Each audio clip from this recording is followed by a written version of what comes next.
Well, hello, and welcome to Environmental Coffee House. As usual, I am Sandy with no name on the bottom. And I am saying hello to everybody, and I want to show you something that Katie, she calls herself KS when she's in the chat. I got a Christmas present from her today, and it's really nice, and it is a scarf, and it has a black cat and the fox. If you remember last year, I had a pet fox. Hi, Norm. Hi, Kim. I had a pet fox, and then I found it on the road. It got hit, and I pulled it off the road, and I felt, yeah. So this was a beautiful present. I mean, this is really a nice present. I'm going to take it off because it's brand new. I could read to you. It's from Turkey, handmade. I guess I'm moving away from the thing, but it says they adapt traditional hand knitting to the present and transform it into wearable art products with modern and fun motifs. And she picked out, what she knew. I mean, this is just such a beautiful gift. And this Katie, I have so much respect for her. She's amazing. She really is. She's been on the show before. Okay, but I'm going to take it off. It's too nice. It is. It was a beautiful gift, and she sent me other things. She spoils me, and it's just so nice to be spoiled every now and then. Anyway, thank you, Katie, if you're out there. I know you're off. So we've got a show tonight on beer. And it's about, well, there's been some research and there's things going on with beer. And we're going to talk about the Nature article, Europe, barley, hops, and the Willamette Valley. And I have a video for you. Of course, I made a video. And it's a cutesy little thing. I mean, I didn't make a presentation or do this big thing today. Because because my back hurt. I couldn't do a lot of work. So, but you'll enjoy the show. You will. So, as you are all joining, I'm wondering if I should play my video first and get you started, or actually just maybe do one of the articles first and then play the video. Hello, Vegematic and Looney Tunes, by the way. I understand Left of the Box is on. Jake is on. What can you do, or what you can do, who's on the Left Past 10 show tomorrow night, with me and as a panel member. And guess what? Antonio is joining the Left Past 10. So it will be two of us from Environmental Coffee House. Antonio Reed. And, that's the new thing. Did you see those bubbles? That's some new thing. I haven't even figured out how to control it. I didn't do that. YouTube does it now. There must be trigger words. But anyway, he's going to be on with Matt, Jake, Andrea, and then it'll be Antonio and me tomorrow night at 10 o'clock Eastern. We don't even have a topic. We just have whatever. Usually I put in our little Discord chat, I put in a topic, but I don't know. I have a lot to do outside tomorrow if it's nice out, and I couldn't do whatever I wanted to do today. So, all right, let's look at the articles instead. Okay? I think we'll start with that. I'm going to pull them up.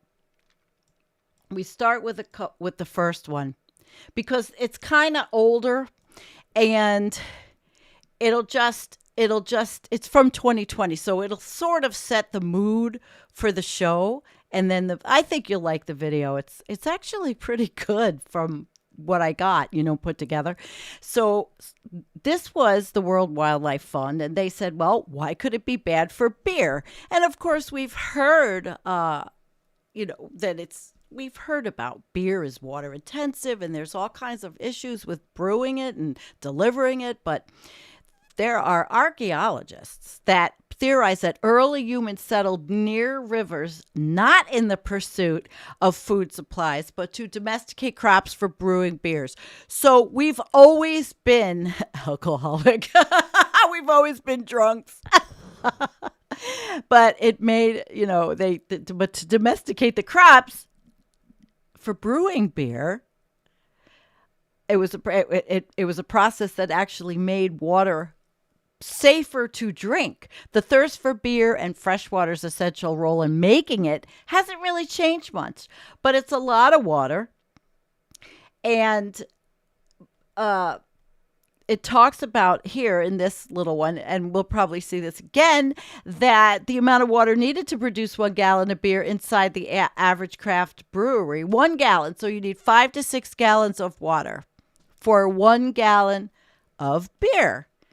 And there are, well, this was 2019, but there's 1,039 craft breweries in California in 2009.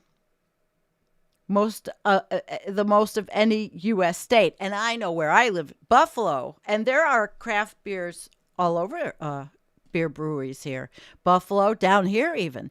So it might be a little more. And maybe maybe during the pandemic, maybe people in farm areas opened up and started brewing beer. God knows everybody needed it, right? So that was that article. And there's a couple of them.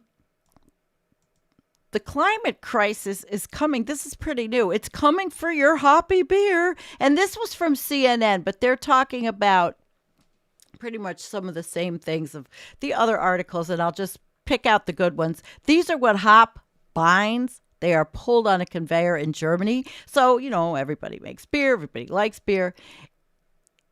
It's not just the Willamette Valley. I mean, it's Europe and Germany, Czech Republic, Slovenia. They're ripening earlier. They're producing less since 1994. Scientists found in this study, and I'm pretty sure it's the Nature study, which I have pulled up. But it's going to get worse. So all of you that like your beer, either you buy it and prep with it, stick it somewhere. I don't know what to tell you because I don't drink beer. I used to like Guinness, but I don't drink it. But it's going to get worse. Researchers say hop yields could decline by as much as 18% by 2050. Okay.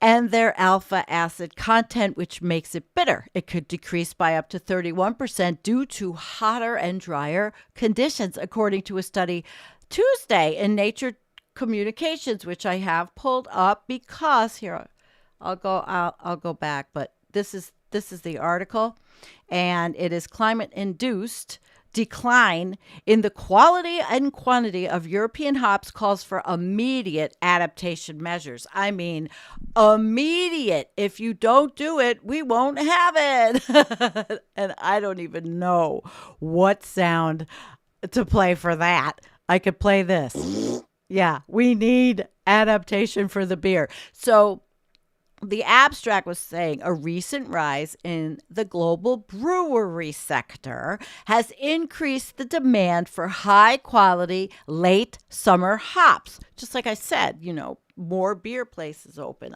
I'm pretty sure. I mean, you could go to even your supermarket wherever you live and find all these craft beers. I have to drive quite far because the local supermarket that's the closest to me, I don't even know what I've never even looked at their beer. They probably just have Bud Light, if they still sell it. Bud Light. Yeah, I'm not going there. No Halloween show replication. All right, so here they combined meteorological measurements and model projections to assess the climate sensitivity of the yield. And alpha content, cone development of European hops between 1970 and 2050. Boy, they're planning that people want their beer. When temperature increases by 1.4 C and precip decreases by 24 Wow, millimeters. Accounting for almost 90% of all hop growing regions. Our results from Germany, the Czech Republic, and Slovenia show that hop ripening started approximately 20 days earlier, and production declined by almost zero point 0.2 T's per hectare, maybe per year. Tons. So maybe tons hectare a year, and alpha content decreased by the circa about 0.6% when comparing the data after 1994. So they've predicted it. And of course, in this article, they're talking about beer as the third most widely consumed beverage after water and tea. And traditional beer brewing in Central Europe dates back to at least the Neolithic period, circa 3500 to 3100. So human beings learned how to make their beer and loved it. I mean, there's been a love affair with beer. I remember when I first drank beer, I thought it was disgusting. So I did not like it. I didn't like it. I still don't really like it. I got into a Guinness thing for a short time in life, but all right. So it is the third widest, and they were talking about ongoing craft beer popularity. The trend it contrasts with previous demands for lower alpha content. The recent craft beer expansion, therefore, not only triggered new microbreweries, but also boosted the demand for aromatic hops globally. It's kind of like all of this stuff you have to fly around, all this good stuff, unless it's local and you just stay with your local beer, right? Oh, what did you say? Veg. Wait, where is that? That was good. I have to find it. I'm trying. I don't know. I'm kind of. Oh, here it is. This is good. In Canada, a beer belly is known as the Molson muscle. Okay. I like that. Yay! All right, we can give a cheer for that. For the Canadian Molson muscle. We'll break this up a little bit. So, since the cultivation of high quality. Oh, wait, I wanted to read this one because, yes, they're saying linkages between hop production and climate variation have been reported at local to regional scales, but relatively little is known about the possible direct and indirect effects of a predicted warmer and drier climate on yield and alpha content of the hops. So since cultivation of high-quality aroma hops is restricted to relatively small regions with suitable environmental conditions, there's serious risk that much of the production will be affected by individual heat waves or drought extremes that will increase under global climate change. So in the research article, which everybody else goes over, well, this one, they try to shorten up this. I wanted to show you the main maps. So that's why I had that up, because earlier. So this is the main map. It shows the estimated hop acreage in individual countries, as well as the approximate position of the optimal hop growing zone. And this is from Climate-Induced Decline in the Quality and Quantity of European Hops. Now, we're going to go to America, but we're talking about European too. These maps, the top left map shows the 5 sites representing 3 main German hop growing regions, the Splat, Hallertau, and Tenang, and the Zatek site in Chechnya and the Celje, Slovenia. The top right map indicates the approximate location of the main hop growing areas in Germany. So this one, where they grow and how much is growing. And as well as other hop producing administrative regions in remaining countries. The map also includes locations of 59 weather stations. Wow. So people are serious about their beer. I mean, there's just no two ways about it.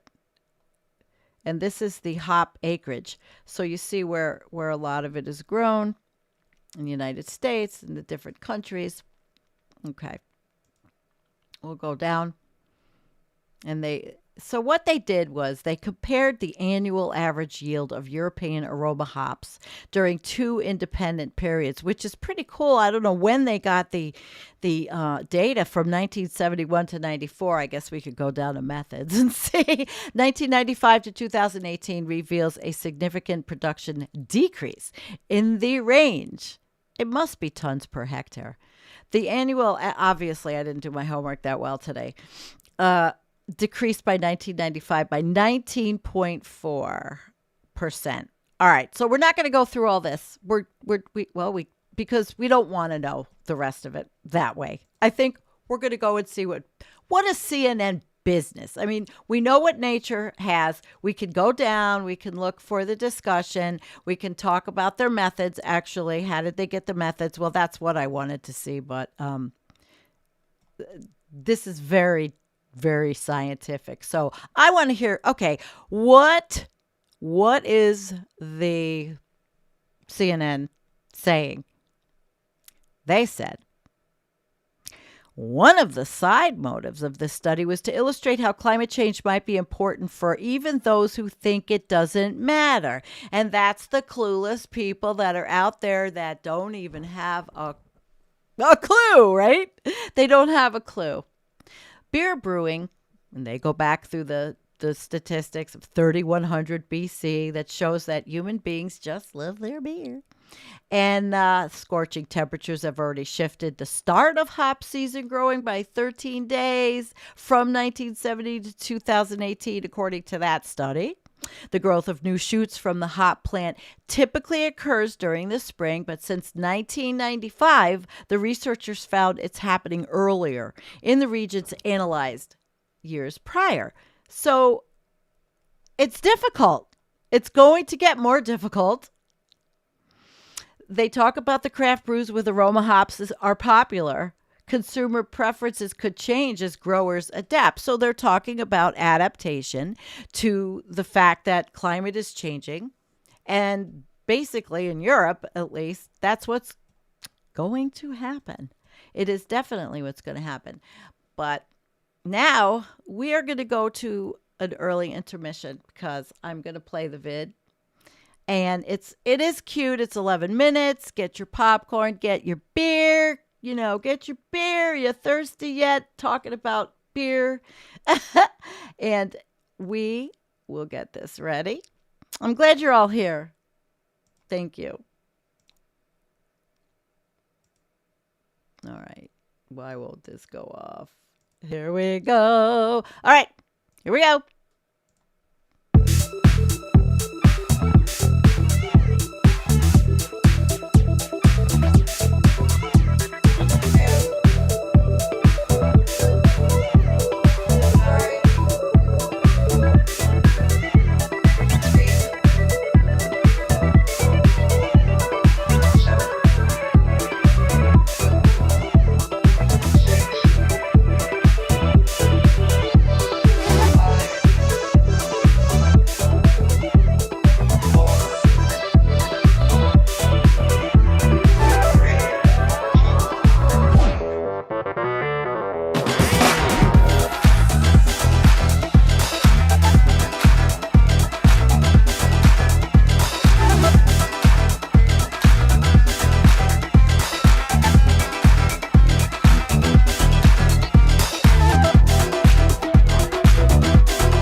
We typically do 8 fresh hop beers, we have for the last several years, which definitely feels like a lot.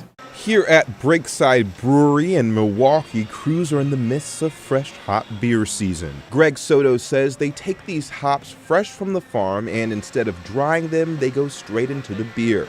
The fresh hops provide a unique flavor and aroma. They taste a little bit greener, a little bit like more intense, but not necessarily more bitter. So it's just a fun time of year. Fresh hop season usually starts in September and lasts for a few weeks.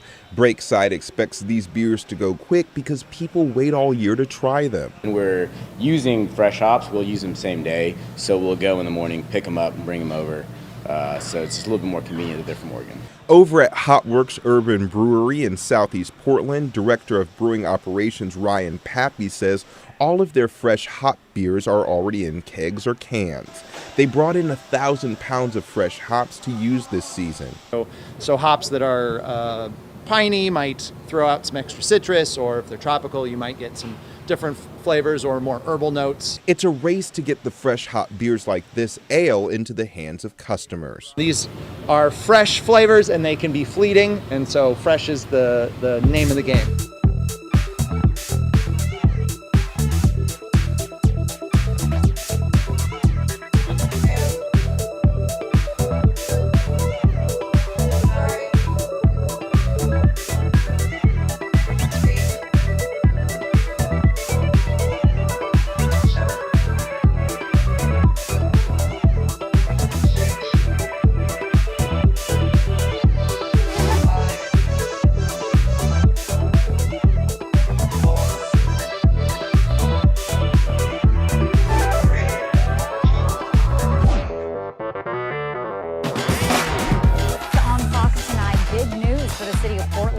The Oregon Brewers Festival, which has brought beer fans to Portland from across the world for the last several decades, is canceled this year. The organizers say there are several reasons why they decided to put a pause on this event, including the weather and low attendance. Fox 12's Drew Marine spoke with local brewers. Drew, how are they feeling about this? To put it simply, they're bummed. Not only did the festival give them the chance to show off their beers, but it brought in foot traffic to breweries like Montevilla Brew Works they wouldn't normally get. There are many things Portland and Oregon as a whole is known for, including its craft beer. And every summer, the Oregon Brewers Festival highlights the industry, bringing thousands of visitors to downtown Portland to get a taste of beers from breweries big and small. When people are coming to Portland and they're coming to Beer Mecca. In fact, Michael Cora, the owner of Montevilla Brew Works, moved to the Rose City to start brewing. We're making beer in one of the best beer cities in the U.S. and maybe the world. So when the news came Friday the festival was canceled this year, beer lovers and brewers alike were disappointed. The organizers say there are several reasons they decided to pause the event this year, including hot temperatures in July when the festival is held, high costs, and low attendance. It's heartbreaking too, just because a lot of people, especially organizers and volunteers, have put a lot of their time into making that a thing for decades, and for a lot of people to enjoy, not only here in Portland, but really all over the world. Owner of Coin Toss Brewing, Tim Hole, agrees. It's upsetting. His beer has been poured at the festival every year since 2016, and he says he was looking forward to participating again this year after a few years off because of the pandemic. You just think, oh man, 2023, come on, it's the new year, give us some good news. So yeah, it sucks. We're always very proud to be part of the event, so it's, you know, I hope it comes back in some way, shape, or form, you know, but who knows in this day and age, everything's so unpredictable. Not only does the festival expose fans to local beer, it also brings in customers from all over they wouldn't normally meet. We've had people from Japan, Poland, Hungary, Russia, Scotland, England, Australia, New Zealand. Those are just ones I can think. I remember shaking those people's hands and they were just like, yeah, I wanted to come to the small space. To us, that was a huge deal. Festival organizers say they'll return when the time is right and say in the meantime they'll be thinking of creative ways to support local breweries through smaller festivals and partnerships. Live in Southeast Portland, Drew Marine. All right. So far, so good, huh? We got some hops here. Ah, sweet. As developers of new hop varieties at Indie Hops, there are a number of things we're thinking about. In any agricultural crop, you're having to stay ahead of pests, diseases, and more recently, we've had issues of climate change thrown at agriculture as well.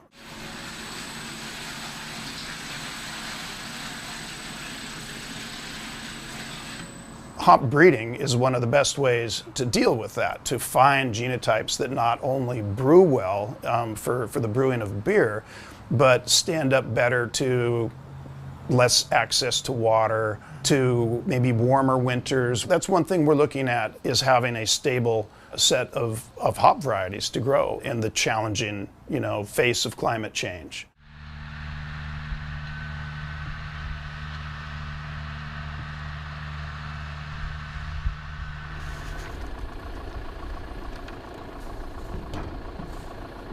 For me, the benefits of growing winter barley is in my mind, is sort of a bridge of climate change. It's been challenging in some ways, but there's a lot of success that we've seen. The ability to have a crop that requires very little tillage, so we're keeping that beautiful soil in place. It's been interesting to just think about the evolution of climate change as a farmer. What did we need to be able to maybe make changes to be able to prepare for what was coming? And then all of a sudden, it was not coming any longer, it was here.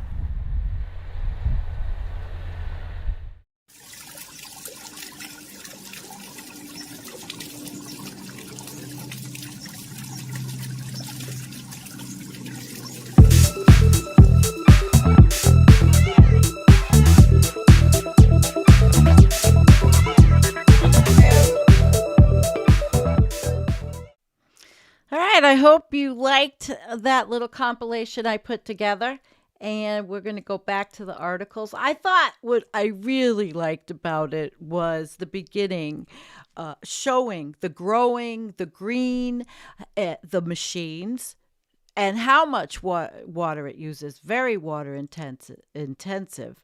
All right, so this was from Phys.org, but this was the same, and talk about this. So here, this is the one from AP. This is where we get started on Willamette and how researchers and farmers and brewers want to safeguard beer against climate change. And this guy, he's brewing a German-style Pilsner at the Van Ebert Brewing in Portland. And that was just recently. So that's what it looks like. It's machines. Yeah, Soul Life, it's machines. On a bright day this fall, tractors crisscrossed. Tractors crisscrossed Gail Gotchi's farm, and about an hour outside Portland. Gotchi is in the beer business, a fourth-generation hops farmer. Fall is the off-season when the trellises are bare, but recently her farming team has been adding winter barley, a relatively newer crop to the world of beer, to their rotation, preparing barley seeds by the bucketful. Oh my, that's a lot of growing. In the face of human-caused climate change impacting water access and weather patterns in the Willamette Valley, a region known for hops growing, Gotchi will need all the new strategies the farm can get to sustain what they produce and provide to local and larger breweries alike. All of a sudden, climate change was not coming any longer, so they have to do things that are different now. And she was there in the video and talking about it also. They are on a fourth generation farm after planting winter barley. Climate change is anticipated only further challenges the producers are already seeing in two key beer crops, hops and barley. Some hops and barley growers in the U.S. say they've already seen their crops impacted by extreme heat, drought, and unpredictable seasons. I'm sure they have. Researchers are working with growers to help counter and withstand drought, and by adding winter barley to the mix. So that's what's going on in the beer world, guys, and there's a lot. Now, I'm going to move on to precision fermentation, which is obviously a support organization here. Let's see what they say they are.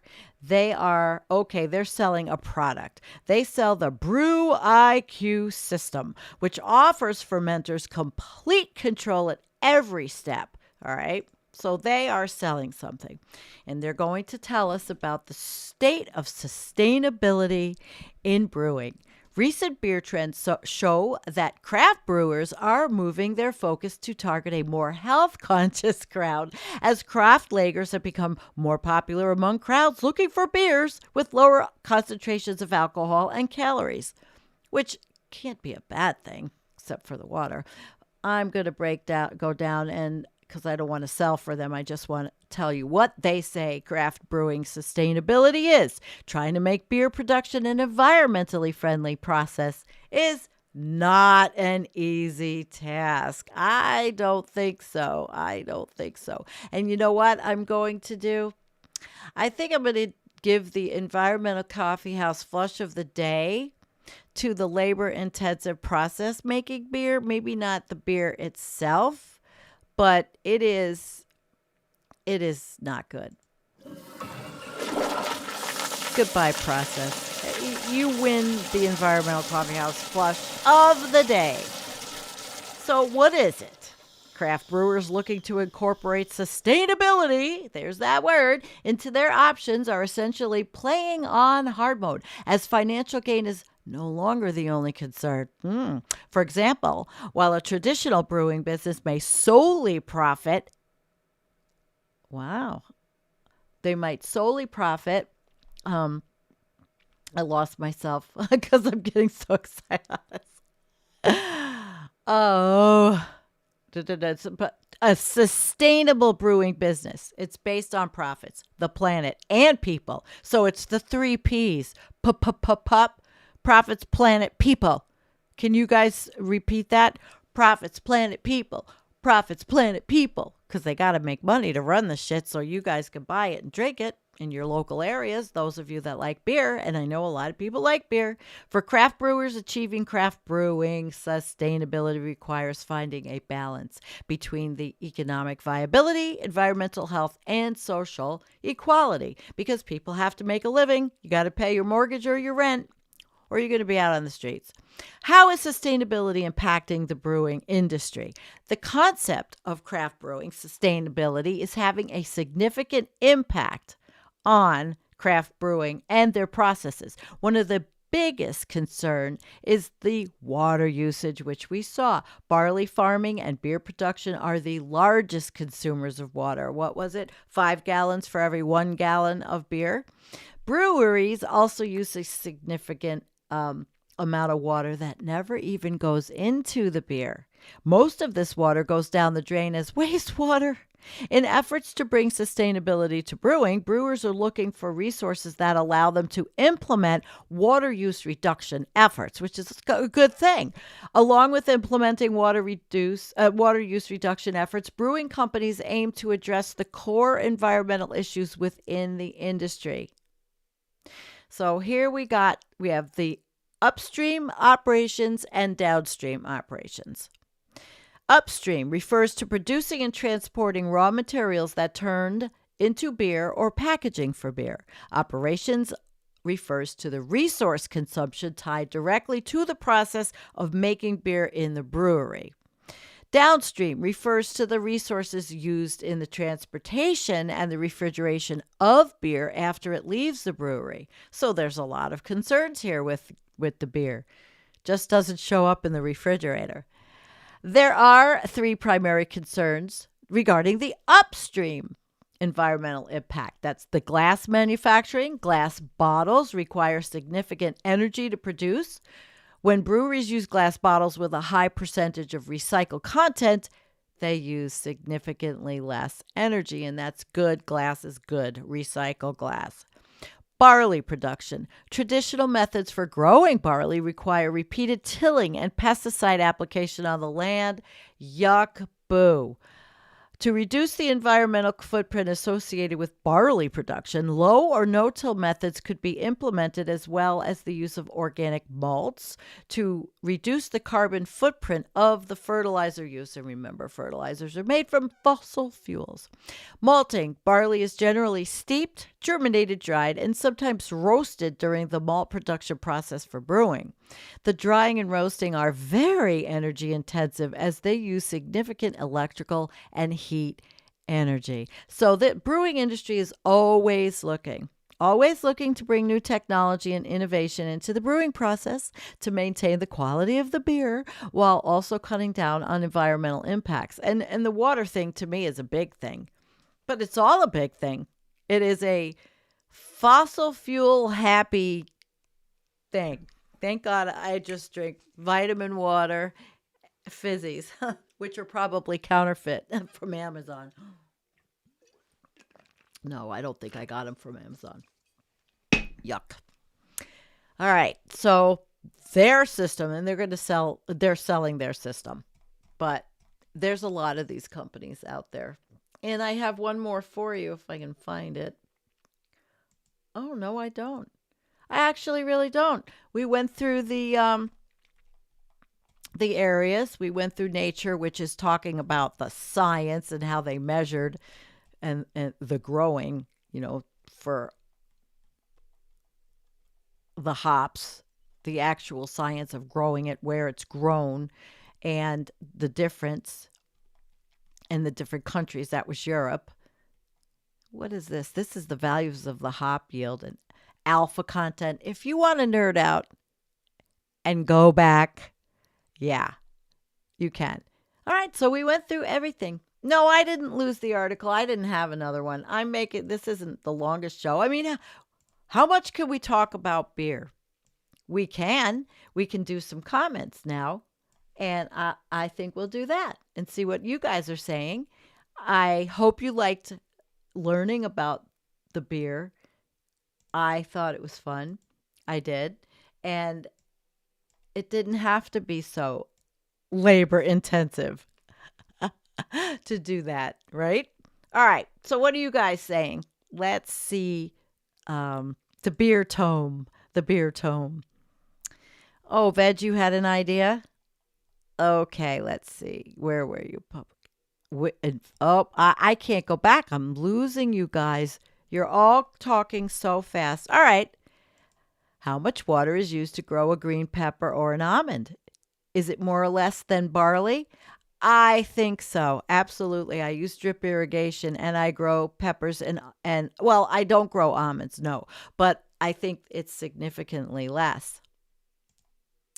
Environmental Coffee House takes approximately 4 liters to produce 1 liter of beer. A single cup of coffee requires 140 liters of water. Sorry to point it out, another show. Oh, I'll do a coffee show. I drink coffee. So, yeah, and I hoard it because I figure there's going to be a day I won't get it. I didn't drink coffee until I was like way grown up, and my brother came to visit me from Oregon, where he lives in Eugene, and he got me hooked on coffee. I don't have to. I have my 2 cups a day. So, all right, how much water does it take to grow an apple? Maybe you weren't. Yeah, drip. But it's you measure it. It's not as labor intensive as beer, but you're looking at those are farms that are growing all. Those are big farm operations. Yeah, beer is unnecessarily calories. 0 carb beer is probably more energy intensive. Well, yeah, because it has those other processes. My friend loves that stuff. She loves it. Yep. Beer is good for a while. Beer is good for a while. Evening remembrance of younger days. Yeah. Or sports games. A lot of people, they go and they drink their beer. All right. Bella. Most water-intensive crops: rice, soybeans, wheat, sugarcane, cotton, alfalfa, pasture. So beer is not in the top. And vegetables aren't, and you don't need to irrigate a lot. It depends on where you live, of course, and how you do it. I save water and have a water rainwater catchment off my roof. This year we had a lot of water, but a couple of years ago we didn't. So, yeah. All right. So, what else are you guys saying? Any food or beverage comes to us. But yeah, and that's right. So, actually, if we're in the United States and there is a local brewery by you, which there are by me, you could actually just partake in their beer if you really want it. And they probably have a farm or a farm access if it's here in Western New York. But yes, shipping is it is horrible, isn't it? Too much comes by ship. And it all comes, yep, I know. And I'm guilty. I am totally guilty. Okay. Drink tea. It takes 1 cup of water to make 1 cup of tea. Absolutely. What does it take to grow tea? I don't know. This is the beer show. This is the beer show. All right, guys. Well, I have been, how long? 43 minutes. I covered everything I wanted to. I wanted to talk about beer. Nadia, she gave me a super chat. That's awesome. Yay! Thank you, Nadia.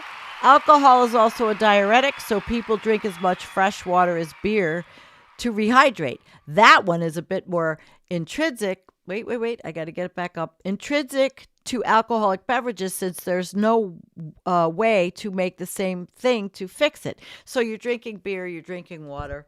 But in the old days, because water was polluted, people were drinking beer.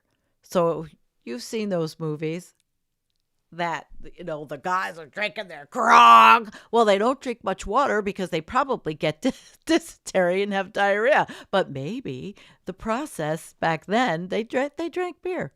You went to the Coors Brewery once, and they told the tour that all their water came from an aquifer, but they had enough for 75 years. They said in 2001, so it's cool. They did that. Okay, we're advertising.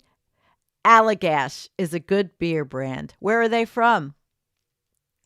Where are they from? All right. Well, I don't have much more, guys. We're just, I thought it was kind of cute to go through this. I mean, it's not going to be kind of cute when beer's gone, when we can't grow all of that, when it's so water intensive. I mean, these are just all of the things that global warming is affecting everywhere. Europe, the Willamette Valley, we saw what they talked about. That's that. That is that. Jennifer and I are going to have a pretty busy show on Friday, and I know I'll feel better because my back was killing me today. It was one of those days where I really had to chill. Because I had to travel to Buffalo. And we have the show tomorrow night, left past 10, and that is with Jake, Andrea, Matt, and me, and special guest Antonio Reed. Our Antonio will be with us, so I think that's going to be pretty cool. I can actually sit back and listen to all the other people chit chat. I'm not even going to suggest a subject. We're just gonna let it roll. How's that? We gonna let it roll? Hey, get your groceries. Grow your groceries. I have another video. I forgot. I have to take this. I got to pull up this thing. Hang on a second, guys. I forgot I had one more video. This is a video that just pissed me off. I'm going to play it, but I got to find it. It was about potatoes, and I have it. Okay. I have to play this. I forgot all about this. So hang on. We're going to play this. This pissed me off royally, and then I had a graphic too, so I got to bring that up in here. Okay, there's my graphic. Grow your own potatoes like I do, right? Okay, here we go. Enjoy this one.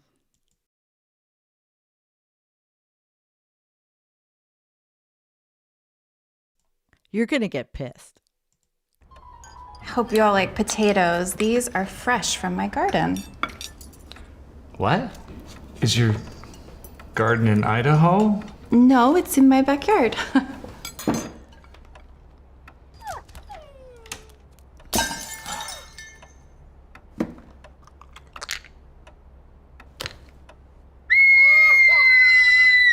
Don't let this happen to you.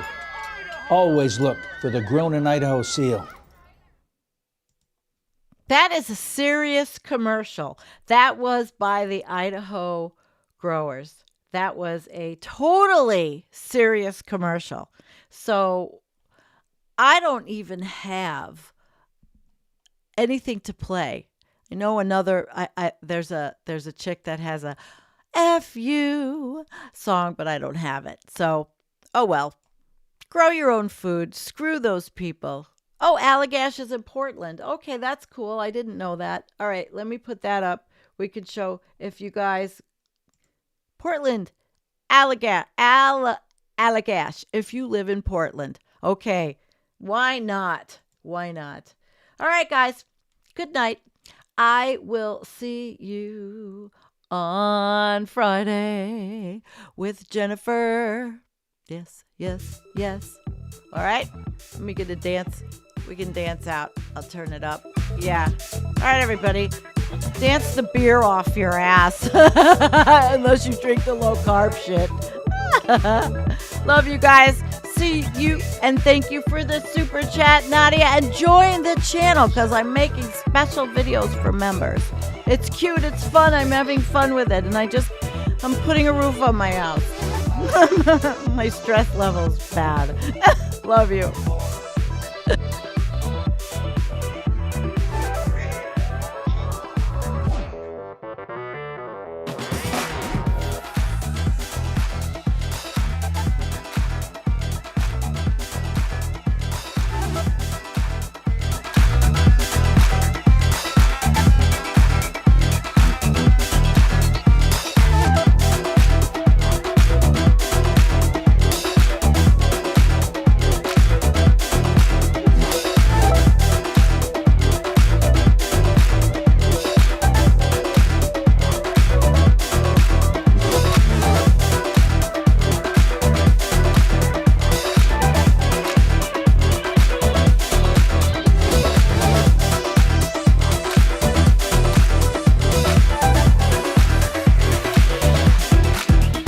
Yeah.